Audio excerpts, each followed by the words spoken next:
So ladies and gentlemen, this is the sequence on your screens. So there are 4 engines aboard the spacecraft. The first are the 2 solid boosters. They're called the S-200s. These are the ones that are going to take this into escape velocity. So that's the first stage. So the first stage is a solid booster stage. The second stage is the L-110, which is the liquid engine. So you can see that there are 3 engines, 3 thruster nozzles pointing out at the bottom of the rocket. The first 2 on the left and right are the solid booster stage. The one in the center is the liquid engine. So roughly about, for the first 2 minutes, the thrust is going to be provided by the solid boosters. About 110 seconds into the launch, the solid boosters will be exhausted and the liquid engine will take over, which is of course the components of it are going to be propelled by things that are in liquid state.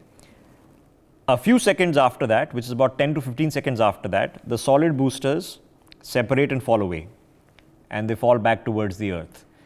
This of course releases some weight which the structure of the solid boosters is occupying. Then roughly for a period of another 150 seconds, the liquid phase is propelling the rocket into orbit. Remember the goal, we are not making a direct shot to the moon. This is to put the orbiter into Earth orbit where it will gradually gain speed. So unlike the Apollo missions, which are making a direct shot at the moon, we are here putting the Earth into Earth orbit before we capture the moon roughly 1.5 months later.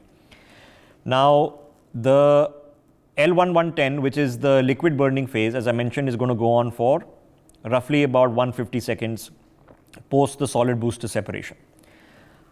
Then the final engine is your cryogenic C-25. So as I mentioned, there are 4 propulsion sources. Number 1 is the solid booster. Number 2 is the liquid. Then you have cryogenic. And finally, the satellite itself, which is Chandrayaan, which is the payload, itself has small motors, small thrusters. Some of them will be, of course, used for the final slingshot to acquire lunar orbit. Then on board the lander, you're going to have about, I think, 800 Newton motors, which are going to slow down the lander. There are going to be thrusters on board the lander for attitude control as well. So the satellite itself, which is the small part of the payload right at the top, the larger parts of the payload are all just fuel, has engines and thrusters, of course, on its own. The final stage is the cryogenic engine. So first solid state, then liquid propellant, then cryogenic stage, and then finally everything else is being done by gravity and physics until we acquire lunar orbit. Let me quickly. For more such videos, subscribe to the NewsX YouTube channel, hit the bell icon.